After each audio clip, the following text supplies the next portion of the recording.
फूलों की महक से महकता हुआ कमरा बिल्कुल खामोश था, लेकिन उस खामोशी में अजीब सी बेचैनी छिपी थी। हर तरफ सुर्ख रोशनी, खुशबू और किसी जश्न की गवाही दे रही थी। मगर कमरे के कोने में बैठी नई नवेली दुल्हन माला की नजर बार बार दरवाजे की तरफ उठ रही थी। वो लाल और सुनहरे काम वाले लहंगे में बड़ी हसीन लग रही थी, लेकिन उस तस्वीर में खुशी का रंग कहीं दूर छूटा था। दरवाजा खुला और कमरे में रजत की मामा की बेटी दाखिल हुई। उसकी सांस फूली हुई थी, चेहरे पर घबराहट थी। भाभी, बुआ जी की तबीयत बहुत खराब हो गई है। भैया उन्हें अस्पताल ले गए हैं।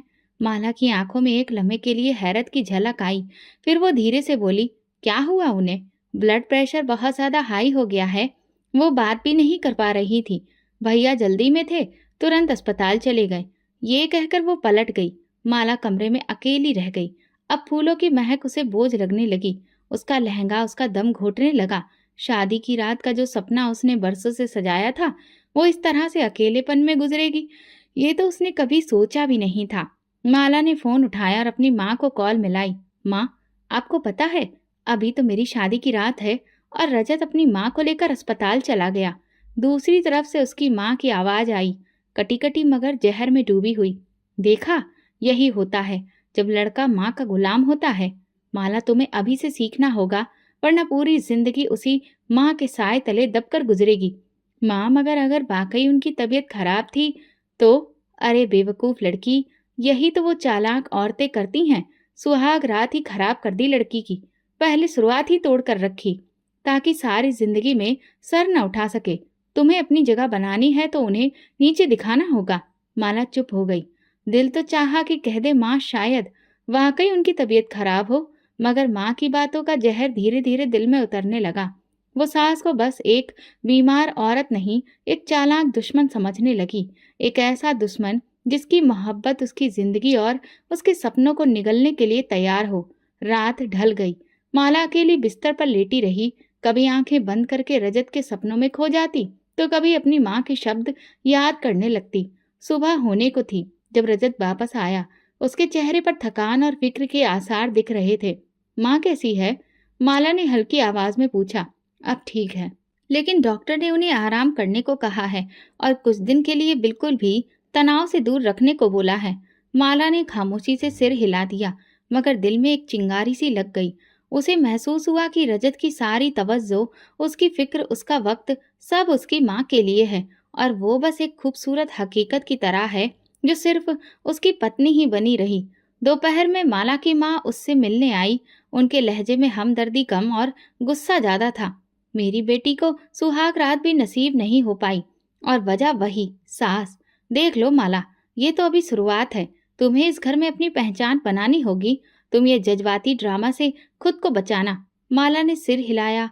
उसकी आंखों में खामोश विद्रोह उभर आया था। मोहब्बत की जगह अब जिद ने ले ली थी, और ये जिद आने वाले दिनों को एक तूफान में बदलने वाली थी। रात को जब रजत कमरे में आया, माला ने करवट बदल ली। रजत ने हैरत से पूछा, क्या बात है? तुम मुझसे नाराज हो? तुम्हें क्या फर्क पड़ता है? तुम्हारे लिए तो सबसे अहम तुम्हारी माँ है। माला का तीखा लहजा देखकर उसने कहा, ऐसी बातें क्यों कर रही हो माला? माँ सच में बीमार थी। मैं क्या करता? अगर वो बीमार थी तो उनको आपकी जगह कोई और भी तो अस्पताल लेकर जा सकता था। रजत ने ठंडी सांस ली और चुप हो गया। उसने सोचा, ये बस शादी के शुरुआती दिनों का दबाव है, सब ठीक हो जाएगा। मगर वो नहीं जानता था कि जो बीज आज दिलों में बोया जा रहा है, वो कल जहर उगलेगा। पहली रात गुजर गई, लेकिन उस रात की खामोशी में दरार की पहली ईंट रख दी गई थी। सुबह का सूरज कमरे की खिड़की से छन छन कर अंदर दाखिल हो रहा था, लेकिन मन की आंखों में रोशनी नहीं, सिर्फ शिकायतें थीं। रजत अपनी माँ संतोषी की दवाइयाँ और नाश्ता लेने के चक्कर में व्यस्त था, और माला इधर सजी सवरी बिस्तर पर अकेली लेटी थी। कल रात की नाराजगी आज सुबह एक बहस बन चुकी थी, जो हर बात में चुभने लगी थी। वो धीरे से बोली, आपके लिए चाय तैयार है, माँ जी के लिए भी एक कप रख लेना, उनकी शुगर कम है आज। रजत ने नरमी से कहा और तौलिया लेकर बाथरूम की तरफ बढ़ गया। माला ने अपने होंठ कस के दबा लिए। दिल चाहा कि कुछ बोले, मगर खुद को रोक लिया। लेकिन खामोशी का मतलब सुकून नहीं होता।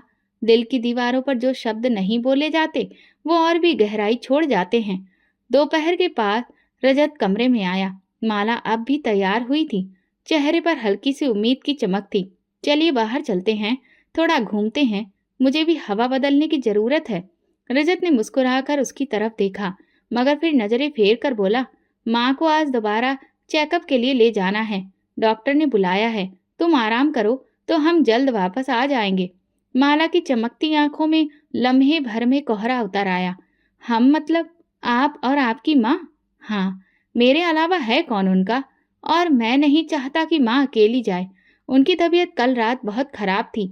माला ने अपना रुख फेर लिया।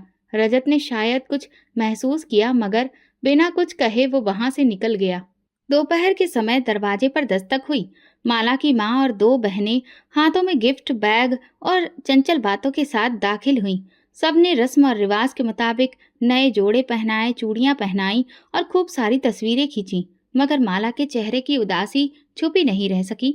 रजत कहाँ है? उसकी माँ ने आंखें मटकाकर पूछा। माँ जी को डॉक्टर के पास ले गए हैं, माला ने सपाट लहजे में जवाब दिया। माला की माँ ने नाक सिकोड़ी।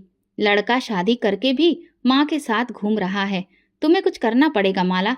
तुम पत्नी हो, कोई नौकरानी नहीं कि हर वक्त उसकी माँ के पीछे पीछे घूमो। माला चुप रही, मगर उसकी बहनें ठहाका लगाकर बोली, दीदी कहीं आपके पति माँ के आशिक तो नहीं?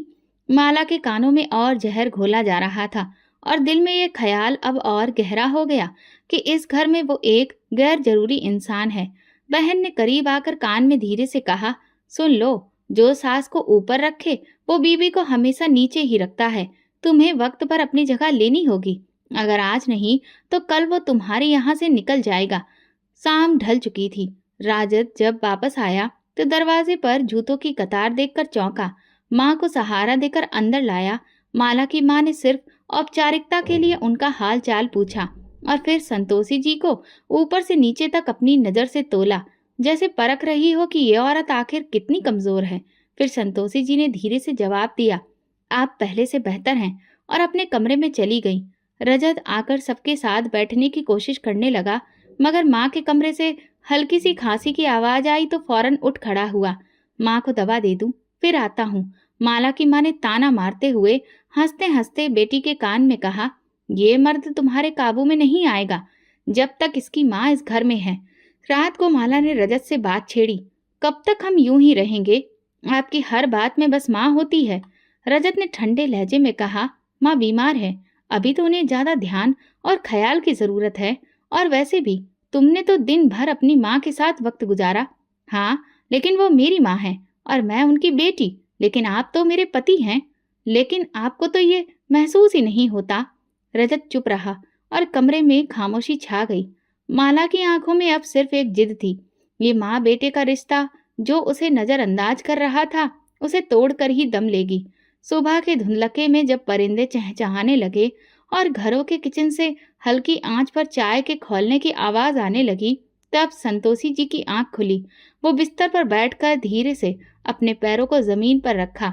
सर्दी की वजह से टाइल्स उनके वजूद में कांटे बनकर चुभ रहे थे। उन्हें अपनी शुगर का ख्याल था, नाश्ता वक्त पर नहीं मिले तो हाथ पांव कांपने लगते हैं। उन्होंने हल्की आवाज में माला को पुकारा, जो दूसरे कमरे में थी, लेकिन वहां से कोई जवाब नहीं आया।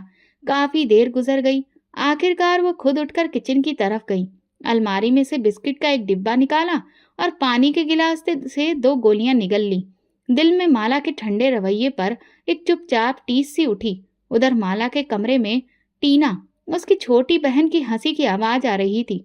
वो आराम से कपड़े चुन रही थी और सोशल मीडिया पर नए नए वीडियो शेयर कर रही थी। दीदी, आप सच में अपनी सास के लिए सुबह सुबह नाश्ता तैयार करती हैं? टीना ने ठहाका लगाते हुए पूछा। कभी कभी, जब दिल करे, वैसे भी तो वो खुद ही कर लेती हैं। माला ने बड़े गुरूर से गर्दन उठाकर कहा। तो क्या हुआ अगर वो शुगर की मरीज हैं? आप कोई नर्स थोड़ी ना हैं। टीना की बात में जहर छुपा था। रजत निचली मंजिल से ऊपर आया तो दरवाजे से अपनी माँ को सहारा देते देखा। दिल घबरा गया। माँ, आपने नाश्ता नहीं किया क्या? क्या करती बेटा, तुम्हारी पत्नी व्यस्त थी, मैंने बिस्किट से गुजारा कर लिया। रजत ने माला को गुस्से से देखा, मगर वो टीना के साथ ऐसे व्यस्त थी जैसे कुछ सुना ही ना हो। उसके होठों पर मुस्कुराहट फैली रही, लेकिन अंदर एक तूफान उठ चुका था। दोपहर को जब मोहल्ले की औरतें जमा हुई तो माला ने चाय ऐसे अंदाज में पेश की जैसे वो एहसान कर रही हो। बातों बातों में एक औरत बोली, माला बेटा, शादी को अब तो साल भर होने को आया है, कोई खुशखबरी कब सुना रही हो? माला के चेहरे का रंग उड़ गया।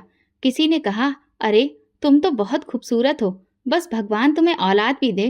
तभी एक और बुढ़िया ने धीरे से कहा, पिछले हफ्ते वो गीता बता रही थी कि उसकी बहू उम्मीद से है, सुना है वो भी झूठी ही निकली।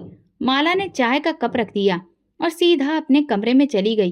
टीना, जो अभी भी वहीं बैठी थी, उसके पीछे जाकर दरवाजा बंद किया। दीदी, ये औरतें तो सूली पर चढ़ा देती हैं। माला की आंखों में आंसू थे, मगर वो रोई नहीं। उसने शीशे में खुद को देखा और धीरे से कहा, सब मेरे खिलाफ हैं। उसी वक्त संतोषी जी अंदर आईं।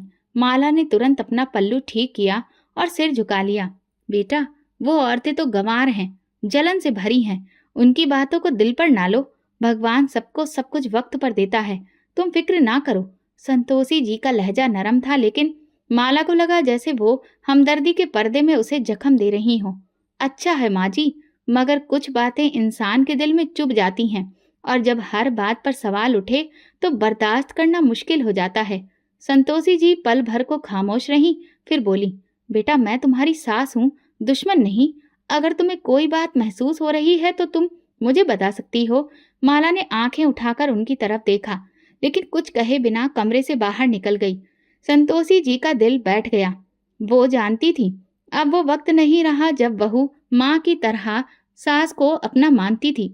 शाम को रजत वापस आया तो माला ने नाराज होकर कहा, अब मुझे सब लोग बांझ समझने लगे हैं और आपने कभी मेरा साथ नहीं दिया। रजत ने परेशान होकर उसके पास बैठते हुए कहा, मैं तुम्हारे साथ हूँ, मगर तुम खुद इतनी दूर रहती हो कि मुझे समझ नहीं आता कि कैसे तुम्हें संभालूं। संभालने की जरूरत ही नहीं, सिर्फ मेरी इज्जत करो। ये माँ के ताने, औरतों की बातें, ये सब खत्म होनी चाहिए। रजत चुप हो गया। उसके सामने माँ की बीमारी, पत्नी की शिकायतें और घर की कलह सब एक साथ खड़ी थी। रात के सन्नाटे में जब पूरा घर अंधेरे में डूबा था, माला अपनी आंखों में नींद की बजाय बेचैनी की चुभन लिए बिस्तर पर करवटें बदल रही थी। बाहर कहीं दूर से कुत्ते के भौंकने की आवाज आ रही थी और कमरे में हल्की रोशनी में रजत सुकून से सो रहा था। माला के दिल में एक नई तपिश पैदा हो रही थी। मन में मोहल्ले की औरतों की बातें गूंज रही थीं। पता नहीं ये लड़की किस नसीब से आई है, औलाद भी नहीं हुई और सास भी साल भर से बिस्तर पर ही पड़ी है। पता नहीं क्या माहौल होगा इनके घर का। माला ने धीरे से आंखें बंद की, मगर एक चेहरा बार बार सामने आता रहा। संतोषी का चेहरा, जो दिखने में नरम था मगर माला की नजर में अब एक साजिश वाला चेहरा बन चुका था। अगली सुबह नाश्ते की मेज पर खामोशी छाई थी। रजत अखबार पढ़ रहा था और संतोषी जी दवा खा रही थी। माला ने चाय का कप रजत के सामने रखा और खुद कोने में बैठ गई। माला, तुम नाश्ता नहीं करोगी? संतोषी जी ने नरमी से पूछा। माला ने बिना देखे जवाब दिया, मुझे भूख नहीं है। रजत ने अखबार एक तरफ रखा, माला की तरफ देखा, लेकिन कुछ कहे बिना दोबारा चाय की चुस्की लेने लगा। कुछ पल बाद माला के सब्र का पैमाना लबालब हो गया। वो एकदम से बोली, रजत, मुझे तुमसे एक बात करनी है, लेकिन वादा करो कि तुम जज्बाती नहीं होगे। रजत ने सर हिलाया। कहो, क्या हुआ? तुम्हारी माँ मुझे कई तरह की बातें कहती हैं। रजत का चेहरा एकदम सख्त हो गया। क्या? किसने कहा तुमसे? किसी ने कुछ नहीं कहा, खुद सुना है। मैंने सुना था कि वो अपनी सहेली से फोन पर बात कर रही थी। कह रही थी कि मैं तो किस्मत की मारी हूँ, बहू आए भी तो बांझ। रजत की सांस फूलने लगी। उसने गुस्से से कहा, माला, तुम जानती हो माँ ऐसी बात नहीं कह सकती। अगर तुम्हें मुझ पर यकीन नहीं है तो कोई बात नहीं, मगर हर रोज मुझे उन औरतों की बातें सुनाई पड़ती हैं, और अब तुम्हारी माँ की जहर भरी बातें भी। भला मैं कहाँ जाऊं? रजत ने मेज पर जोर से हाथ मारा। बस करो, बहुत हो गया। तुम्हारी हर बात में मेरी माँ को तुम क्यों घसीट लाती हो? वो बीमार है, वो तुमसे बड़ी हैं, उनकी इज्जत करो। माला की आंखें नम हो गईं, मगर वो चुप रही। उसके दिल में अब कोई दुख नहीं था, एक ठोस इरादा था। दिन गुजरते गए और माला ने अपनी खामोशी को एक हथियार बना लिया। एक दिन जब रजत ऑफिस गया था, संतोषी जी ने माला को आवाज दी, बेटा, मेरा ब्लड प्रेशर कम हो रहा है, जरा नमकीन लस्सी बना दो। माला ने दूर से जवाब दिया, अभी मैं व्यस्त हूँ, आप खुद बना लीजिए। संतोषी चुप रही। थोड़ी देर बाद जब माला किचन में आई तो देखा कि संतोषी जी ने खुद ही लस्सी बना ली थी और कांपते हाथों से गिलास उठा रही थी। एक लम्हे को माला के अंदर कुछ अजीब सा हुआ, मगर उसने इस एहसास को झटक दिया, बहुत ड्रामेबाजी आती है इन्हें। उसने दिल ही दिल में सोचा। शाम को रजत ने माँ की तबीयत पूछी तो वो बोली, ठीक हूँ बेटा, बस थोड़ी कमजोरी थी। मैंने माला को लस्सी बनाने को कहा, लेकिन उसने सुना ही नहीं। तभी माला ने तुरंत कहा, मैं किचन में व्यस्त थी। रजत ने सर हिलाया मगर कुछ कहा नहीं। माला ने अपनी माँ को तुरंत कॉल किया और सारी बात उन्हें बताई। दूसरी तरफ उनकी माँ ने जवाब दिया, अब तुम्हें समझ आ रहा है, वो औरत कभी तुम्हें अपना नहीं मानेगी। तुम्हें वो इसी तरह से धीरे धीरे जख्म देगी। अब वक्त है बदला लेने का, मोहब्बत से नहीं नफरत से। माला ने आईने में खुद को देखा। उसके चेहरे पर अब मासूमियत नहीं थी, आंखों में एक अनजानी रोशनी थी। संतोषी जी जो हर रोज भगवान से प्रार्थना करती थी, अब उनके मन में थकान और सवाल थे। शायद एक ही फरियाद थी कि बेटे की मोहब्बत सच है या फिर उसकी पत्नी की कहानी जीत जाएगी। और माला वो दिल से फैसला कर चुकी थी। बदगुमानी अब नफरत में बदल चुकी थी और वो उस नफरत को खामोशी से, चुपचाप लेकिन पूरी शिद्दत से समेटने लगी थी। संतोषी जी अब बड़ी बेचैन रहने लगी थी। रजत दफ्तर जा चुका था। माला पहले से भी ज्यादा चुप थी और उसकी खामोशी में किसी तूफान का आभास था। उसने नाश्ता बनाया मगर संतोषी जी के कमरे में जानकारी देना भी ठीक नहीं समझा। संतोषी जी कुछ देर बाद खुद दरवाजा खोलकर बाहर निकली तो किचन में चूल्हे पर पड़ी खाली कढ़ाई को देखकर वापस लौट गईं। 10:30 बज चुके थे। इसके बाद माला ने धीरे से माँ जी के कमरे की चाबी ली और दरवाजा बाहर से बंद कर दिया। दरवाजे की दूसरी तरफ अंदर संतोषी जी नींद में लेटी थी, लेकिन जब कुछ देर के बाद उठकर बाहर निकलने की कोशिश की तो दरवाजा बिल्कुल नहीं हिला। उन्होंने दोबारा हैंडल घुमाया, दरवाजा पूरी तरह से बंद था। माला, माला दरवाजा खोलो बेटा। लेकिन बाहर खामोशी थी। संतोषी जी का दिल धड़कने लगा। क्या लाइट चली गई है? शायद माला सुन नहीं पा रही हो। वो खुद को तरह तरह की बातें समझाने लगी और दरवाजे पर दस्तक देने लगी। फिर आवाज ऊंची की, बेटा मैं बंद हो गई हूँ, खोलो। लेकिन किचन में माला चाय के कप के साथ बैठी अपनी माँ से फोन पर बात कर रही थी।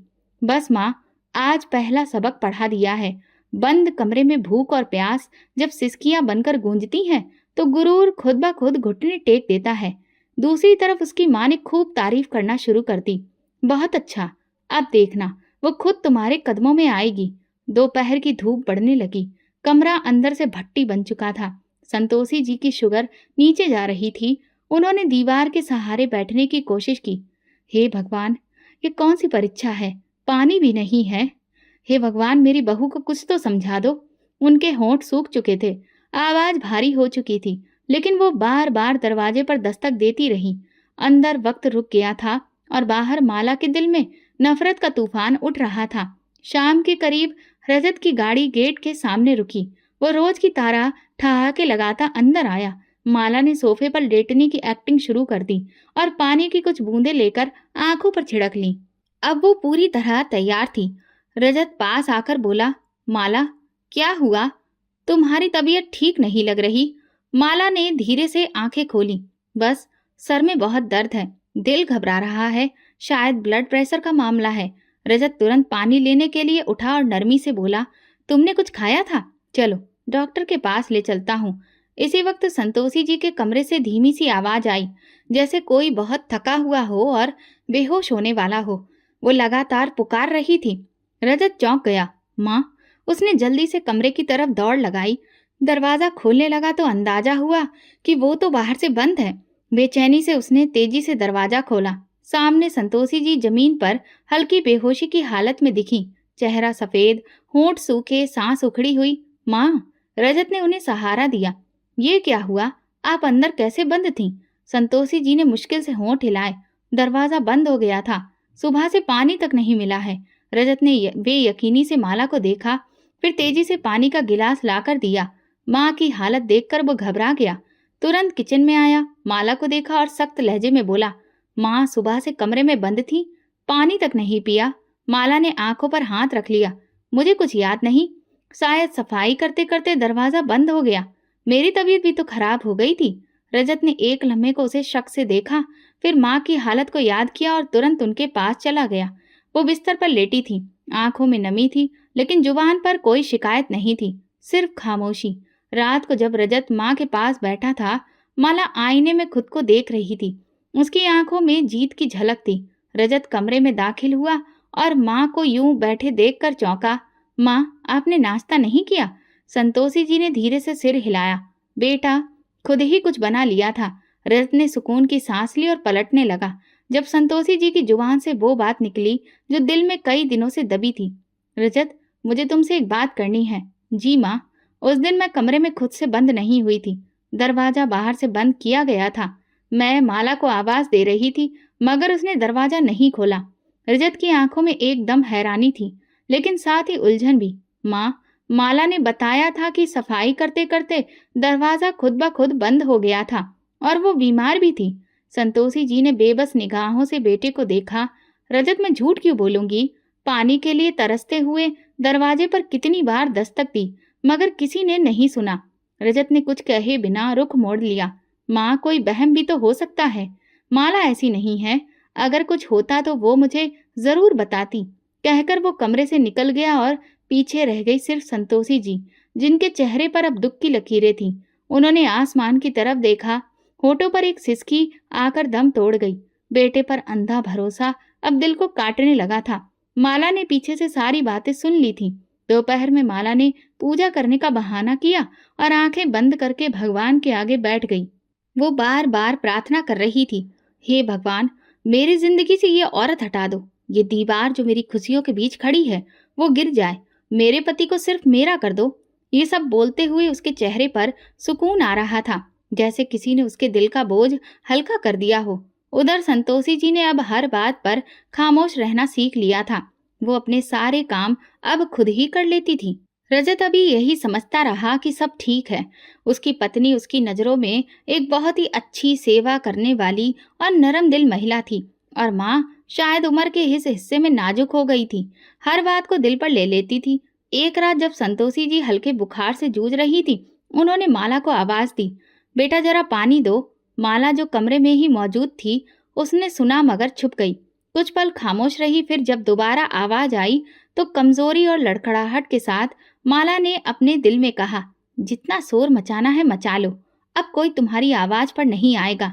आखिरकार संतोषी जी खुद ही उठी, कांपते कदमों से पानी का गिलास भरा और खुद ही दवा ली।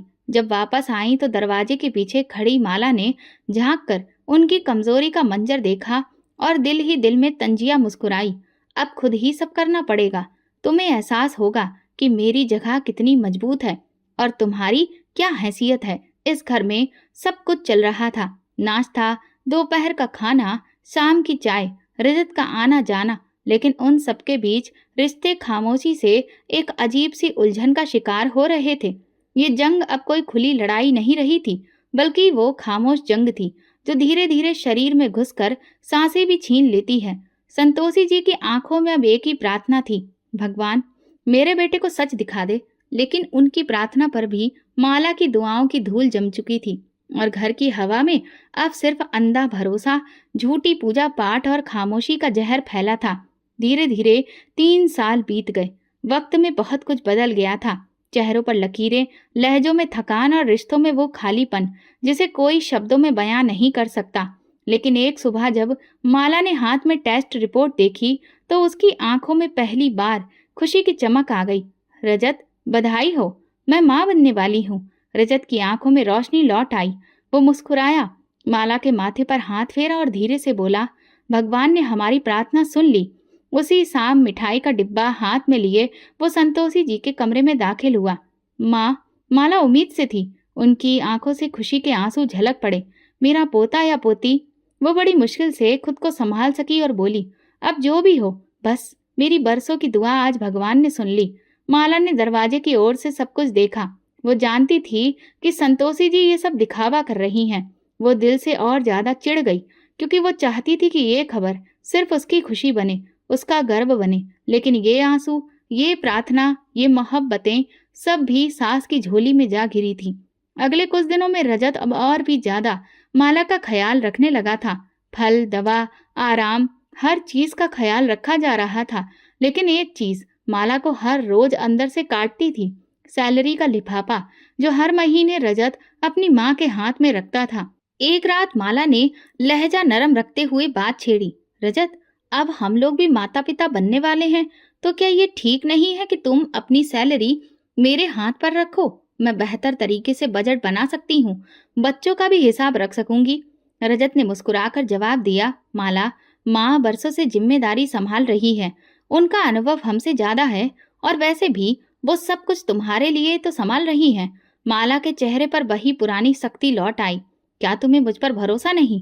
क्या मैं इतनी नालायक हूँ कि अपने घर के खर्चे ठीक से नहीं संभाल सकती? रजत ने पल भर सोचा, लेकिन फिर सुकून से बोला, ऐसी बात नहीं है, लेकिन जब तक माँ है मैं उन्हें ये हक देना चाहता हूँ। माला ने वो रात खामोशी से गुजार दी, मगर अगली सुबह उसके मन में एक नई साजिश जन्म ले चुकी थी।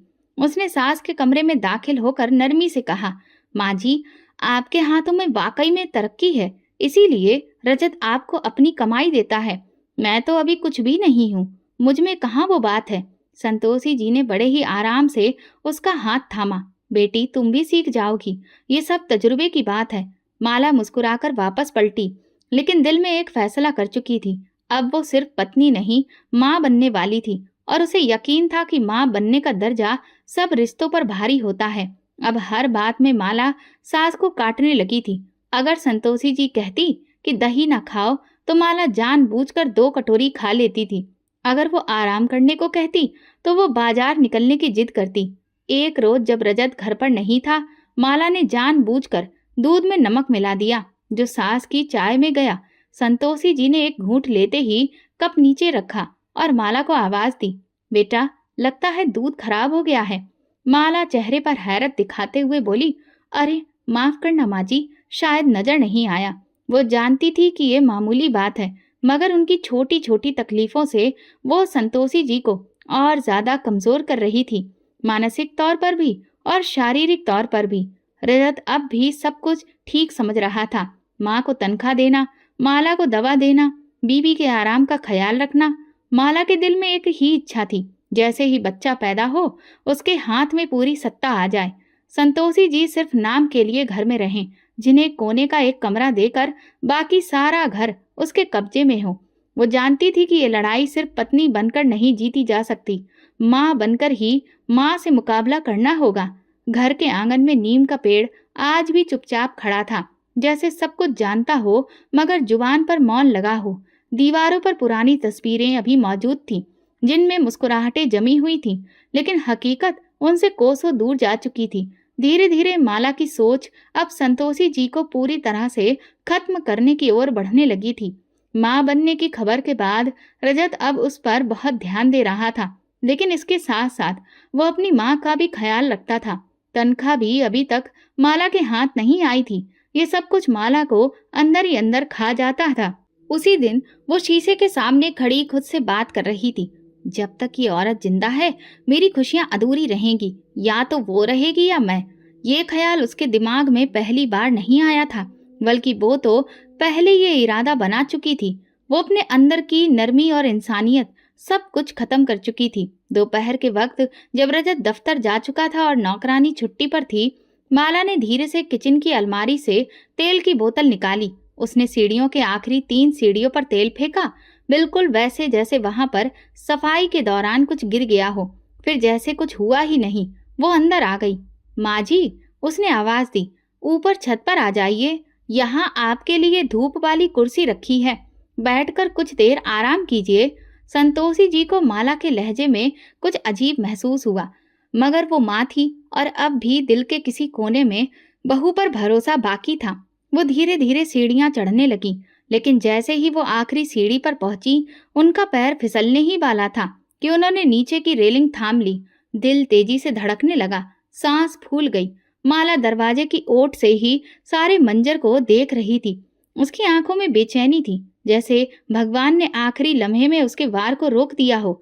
संतोषी जी थोड़ी देर सीढ़ियों पर ही बैठ गईं, फिर नीचे उतरकर अपने कमरे की ओर चली गईं। माला दांत पीस कर रह गई।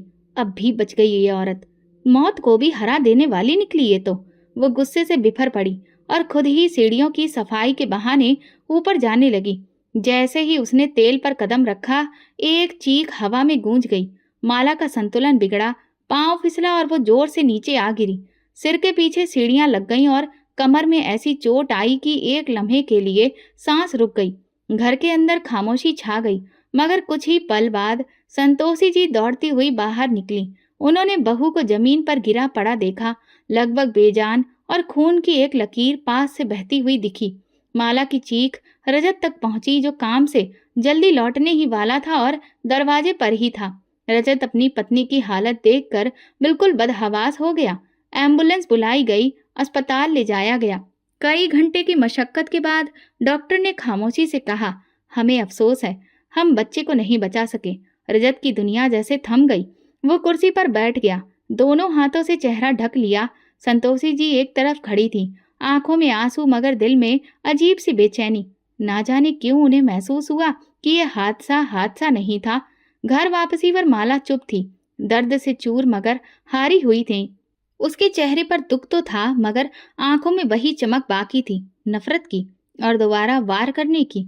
संतोषी जी ने उसके लिए फल और दवा लाने की कोशिश की, मगर माला ने हाथ झटक लिया। मैं खुद सब कर लूंगी, आप रहने दें। रजत ने अपनी माँ की ओर देखा, फिर पत्नी की ओर। वो कुछ भी नहीं समझ पा रहा था, बस वक्त को इल्जाम दे रहा था। मगर वक्त खामोश तमाशा ही नहीं होता, वो याद रखता है और जवाब भी देता है। इस बार माला अपनी ही साजिश का शिकार हो चुकी थी, लेकिन ये सिर्फ एक कदम था। वो हार मानने वाली नहीं थी। उसे यकीन था अगली बार उसका वार कामयाब होगा। और संतोषी जी, वो अब पहले से ज्यादा चौकन्नी थी, मगर दिल के किसी कोने में ये सवाल जरूर जन्म ले चुका था, क्या मेरी बहू मेरी मौत की प्रार्थना करती है? अस्पताल से वापसी को एक हफ्ता बीत चुका था और घर की हवा अजीब सी थी, लेकिन अंदर ही अंदर एक नई घुटन जन्म ले चुकी थी। माला के चेहरे पर अब नफरत के साथ साथ नई चालाकी भी झलक रही थी, और संतोषी जी की आंखों में एक ही सवाल था, वो सवाल जो दिल में हर लम्हा गूंजता था मगर जुबान पर नहीं आता। रजत हर रात माला के पास बैठता, उसे तसल्ली देता, उसका दुख बांटने की कोशिश करता। माला लेकिन चुप रहती, जैसे कुछ कहना चाहती हो मगर हिचकिचा रही हो। आखिरकार एक शाम उसने रजत का हाथ थामा और धीरे से कहा, रजत, अगर मैं कुछ कहूं तो क्या तुम भरोसा करोगे? तो मैं अभी भी कुछ कहने से पहले सोचते हो, क्या तुम कमजोर हो शारीरिक और मानसिक तौर पर? मगर कहो, क्या बात है? माला ने नम आंखों से चेहरा घुमाया। मैंने खुद सीढ़ियों पर तेल नहीं गिराया था, मुझे भरोसा है कि वो तेल किसी और ने जानबूझकर डाला था। रजत का दिल धड़कने लगा। किसी और ने? माला ने बेहद मासूम लहजे में कहा, मैं कैसे कहूँ, मगर वो जगह माजी के कमरे के बिल्कुल बाहर है। और वही कह रही थी, ऊपर जाओ, धूप में बैठो। मुझे शक है रजत, शायद उन्होंने ही। ये सुनते ही रजत का दिल बैठने लगा। तुम ये क्या कह रही हो? माला रोने लगी। मैं इल्जाम नहीं लगा रही, सिर्फ अपना दर्द बांट रही हूँ। अगर वो मेरी माँ होती तो शायद ऐसा ना होता। मैं तो बस यही सोच रही हूँ, मेरे साथ ऐसा क्यों हुआ? रजत के दिल में एक बार फिर से द्वंद्व शुरू हो गया। वो जानता था कि उसकी माँ ऐसी नहीं है, मगर हालात और हादसा कुछ और ही दावा कर रहे थे। अगली सुबह वो सीढ़ियों की तरफ गया जहाँ हादसा हुआ था। सीढ़ियों के किनारे तेल के दाग अब भी लगे थे, जो सफाई के बावजूद पूरी तरह से हट नहीं सके थे। उसने दीवार का कोना देखा जहां से तेल फिसल कर नीचे तक आया था, ठीक उसी जगह जहां उसकी पत्नी गिरी थी। रजत अपनी माँ के कमरे में दाखिल हुआ और शक में पूछा, माँ, क्या आपने उस दिन सीढ़ियों पर सफाई की थी? संतोषी जी ने हैरत से उसे देखा। नहीं बेटा, सफाई तो तुम्हारी पत्नी करती है, तुम जानते हो। वो कह रही थी कि आपने उसे ऊपर भेजा था और उस वक्त वहां तेल पड़ा था। संतोषी जी का दिल धक्क से रह गया। रजत, तुम्हें मुझ पर शक है? तुम अपनी माँ पर इल्जाम लगा रहे हो? रजत ने नजर चुराते हुए कहा, मैं सिर्फ सच जानना चाहता हूँ माँ। मेरी पत्नी ने अपना बच्चा खोया है और सीढ़ियों पर तेल आपके कमरे के पास से गया है। संतोषी जी की आंखों में नमी उतर आई। बेटा, मैं तुम्हारी माँ हूँ। मेरी झोली में तुमने बचपन में सर रखा है। क्या तुम वाकई समझते हो कि मैं अपनी बहू और अपने आने वाले पोते को नुकसान पहुंचाऊंगी? रजत खड़ा रहा। वो चाहकर भी ना हाँ कर सका और ना इनकार कर सका। संतोषी जी ने दिल थाम कर कहा, अगर तुम्हें मुझ पर भरोसा नहीं है तो फिर मुझे अब यहाँ रहने की भी कोई जरूरत नहीं। रजत धीरे से पलटा और कमरे से बाहर निकल गया। उसके पीछे दरवाजा बंद हुआ और संतोषी जी के आंसू वहीं जमा हो गए। इस हादसे के बाद घर की हवा ठंडी पड़ गई। माला अब खामोश थी, मगर उसके चेहरे पर सुकून था। शायद उसने पहली बार किसी जंग में जीत हासिल की थी। वो हर रोज भगवान से प्रार्थना करती, मेरी हर रुकावट खत्म करो, मेरी हर साजिश को सफल कर दो। रजत माँ के कमरे में कम ही जाता था। संतोषी जी भी कुछ नहीं कहती थी। वो समझ गई थी कि उनके शब्द अब बेजान हैं। बेटे का दिल अब उनके लिए नहीं धड़कता था। उस पर अब किसी और की मिठास ने कब्जा कर लिया था। माला ने एक और दरवाजा खोल दिया था, इल्जाम का, और उस दरवाजे से जो हवा अंदर आई थी, उसने अब सिर्फ दीवारें गिरानी शुरू की थी। वो जानती थी कि एक ही बार से दुश्मन को गिराना मुमकिन नहीं होता, लेकिन बदगुमानी की दीवार खड़ी हो चुकी थी। अब बाकी हमले आसान हो गए थे और संतोषी जी, वो सिर्फ सब्र का दामन थामे किस्मत का खेल देख रही थी, चुपचाप, बिना आवाज के। अकेली संतोषी जी हर दिन कोने में खामोश बैठकर गुजारती थी। ना किसी से शिकायत, ना किसी से सिकवा। उनकी आंखों में बरसों की थकान थी। बेटे की बेरुखी का दुख और बहू की चालाकी की गहराई साफ झलक रही थी। माला ने इस खामोशी को कमजोरी समझ लिया था। उसने दिल में ठान लिया था कि अब बड़ा कदम उठाने का वक्त आ गया है। अब संतोषी जी का साया भी वो बर्दाश्त नहीं करेगी। एक दिन रजत दफ्तर से जल्दी लौटा तो देखा माला रो रही थी। उसके हाथ में फटे कपड़े का टुकड़ा था और माथे पर मामूली खरोच। क्या हुआ माला? ये जख्म कैसे लगे? रजत परेशान हो गया। माला ने बस इतना कहा कि किचन में गैस खत्म हो गई। जब मैंने माँ जी से कहा तो उन्होंने मुझे धक्का दिया, मुझे फटे पुराने कपड़े पहनने के लिए दिए। ये कहकर वो फूट पड़ी। रजत का चेहरा गुस्से से लाल हो गया। बस बहुत हो गया, आज मैं फैसला करके रहूंगा। वो तेज कदमों से माँ के कमरे में दाखिल हुआ। संतोषी जी तकिए से लगकर बैठी थी। पूछताछ में वो गरज के बोला, आप इतना कैसे गिर सकती हैं माँ? मेरी पत्नी पर हाथ उठाया आपने? संतोषी जी ने चौंक कर बेटे की ओर देखा। रजत, होश में हो? मैंने कुछ नहीं किया। वो झूठ बोल रही है। झूठ? वो झूठ क्यों बोलेगी? रोज रोज यही शिकायतें, अब जख्म भी। ये सब इत्तेफाक है क्या? रजत का लहजा जहर से भरा हुआ था। संतोषी जी ने बहते आंसुओं को रोकने की कोशिश की। रजत बेटा, तुम ही तो मेरा सब कुछ थे। क्या इतना बदल गया? आज आपको फैसला करना होगा। या तो आप ये घर छोड़ दें या माला जाएगी। मैं अब ये जहर नहीं झेल सकता। संतोषी जी ने जैसे ही उसके शब्द सुने, वो धीरे से उठी और रजत के पास आई। लड़खड़ाती आवाज में बोली, तुमने उस औरत के कहने पर मेरा भरोसा तोड़ दिया। रजत ने मुंह फेर लिया। आप खुद ही देख रही हैं हालत आप कैसी है। और फिर वो लम्हा आ गया जिसकी किसी ने कल्पना भी नहीं की थी। रजत ने गुस्से में माँ का बाजू पकड़ा और दरवाजे की ओर ले जाने लगा। संतोषी जी की कमर लड़खड़ाई, आंखों से आंसू बह रहे थे, लेकिन जुबान से बस एक ही बात निकली, रजत, जिस दिन भगवान अपनी लाठी इंसाफ के लिए उठाएगा, उस दिन जो बोया गया है वही काटा जाएगा। दरवाजा बंद हुआ और संतोषी जी घर से बाहर निकाल दी गई। उनका बिस्तर, उनकी रामायण की किताब, उनकी दवाएं सब कमरे में रह गई। बस वो नहीं थी। माला खिड़की के पर्दे के पीछे से इस मंजर को देख रही थी। चेहरे पर सुकून, होठों पर दबी मुस्कान और आंखों में जीत की चमक। कुछ घंटे बाद उसने अपनी माँ और बहनों को घर बुला लिया। घर में ठहाके गूंजने लगे, मीठे पकवान बनने लगे और हर कोने में खुशबू फैल गई। माला के मायके वाले ऐसे आए जैसे किसी बड़ी जंग की जीत का जश्न मनाने आए हों। अब ये घर सिर्फ तुम्हारा है बेटी, माँ ने उसे सीने से लगाकर कहा। अब यहाँ सिर्फ तुम्हारा राज चलेगा। रजत, जो अपनी माँ को निकाल कर बैठा था, उन आवाजों से परेशान होकर कमरे में चला गया। उसका दिल बहुत वजन सोच रहा था, लेकिन भगवान का जख्म उसे खामोश रखे था। संतोषी जी, जिनके बिना ये घर कभी शांत नहीं होता था, अब कहीं किसी खामोश गली के कोने में एक बुजुर्ग चारपाई पर बैठी होंगी।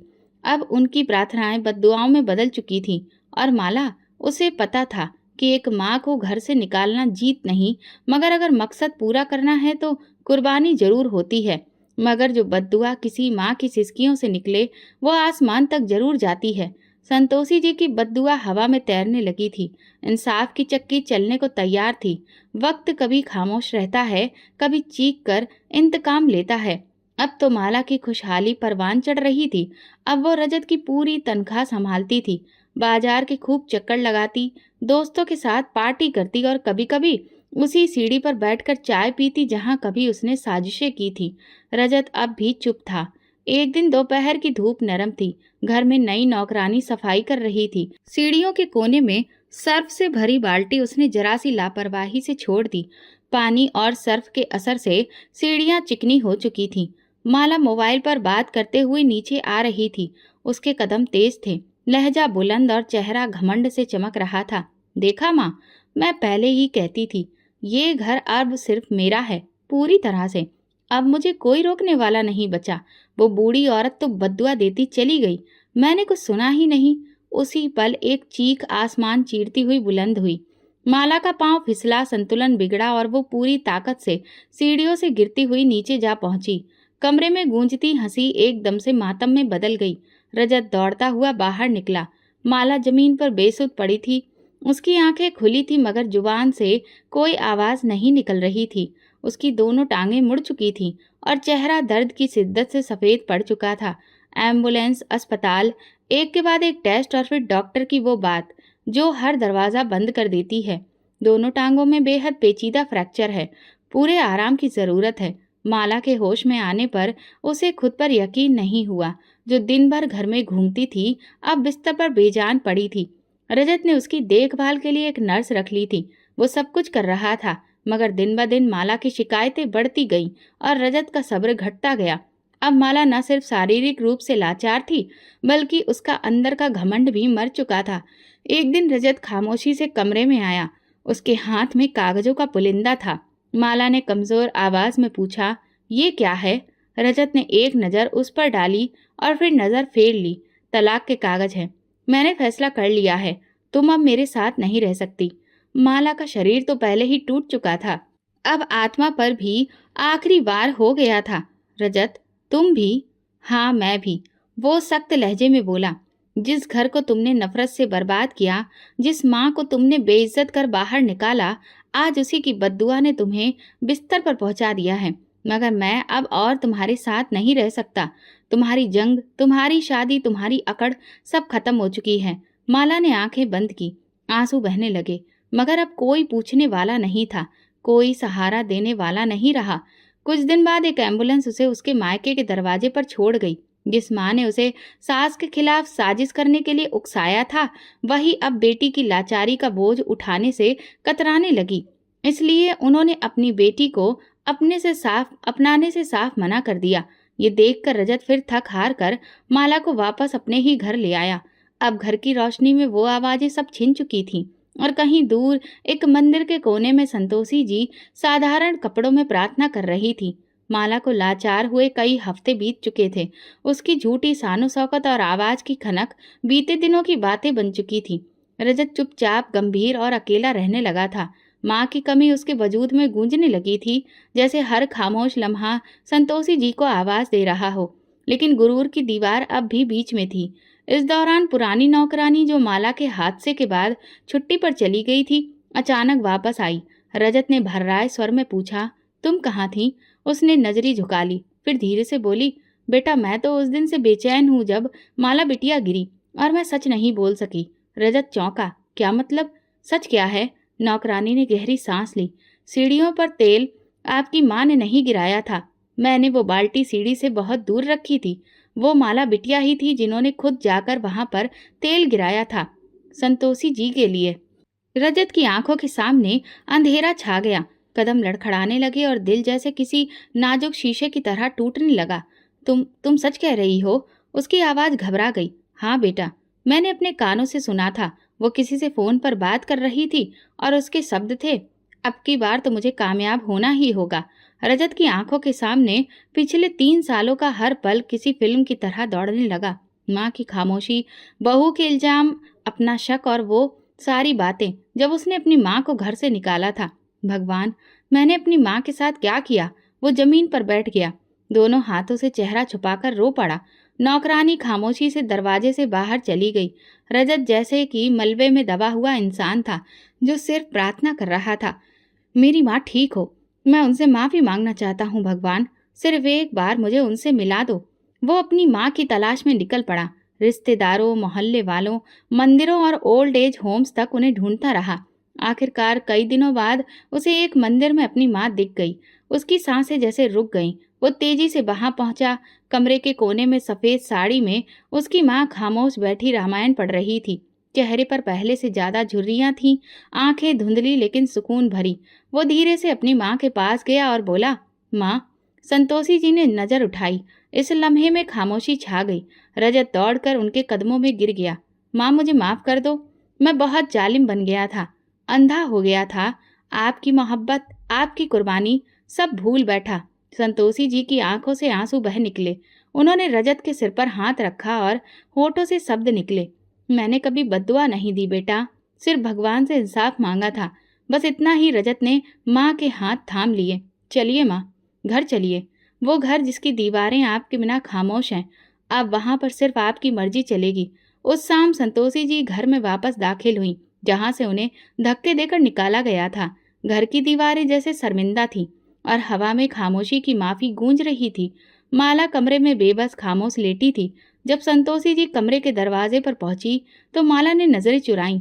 होंठ हिले लेकिन आवाज बंद हो गई। संतोषी जी ने सिर्फ एक नजर डाली, फिर पीछे मुड़ गईं। ना कोई ताना, ना शिकायत, सिर्फ सुकून से खामोशी। क्योंकि जिन्हें भगवान इज्जत देता है, उन्हें दूसरों को नीचा दिखाने की जरूरत नहीं होती। रजत ने अपनी माँ के कदमों को छुआ और उस रात घर की हवा में बरसों बाद एक सुकून उतर आया। अब ये घर पूरा हो चुका था और इंसाफ भी। ये कहानी हमें बताती है कि माँ बाप के साथ किया गया जुल्म कभी खाली नहीं जाता। उनकी दुआएं और बद्दुआएं आपकी किस्मत का रुख बदल सकती हैं। झूठ और साजिश आपको कुछ वक्त तक फायदा दिला सकती हैं, लेकिन अंजाम हमेशा सच्चाई और इंसाफ के ही हक में होता है। तो दोस्तों, अगर आपको हमारी कहानी पसंद आई तो कमेंट करके ज़रूर बताएं।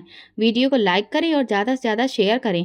अगर आप चैनल पर नए हैं तो सब्सक्राइब जरूर करें और नोटिफिकेशन बेल दबाएं ताकि अगली अपडेट सबसे पहले आपको मिले। धन्यवाद।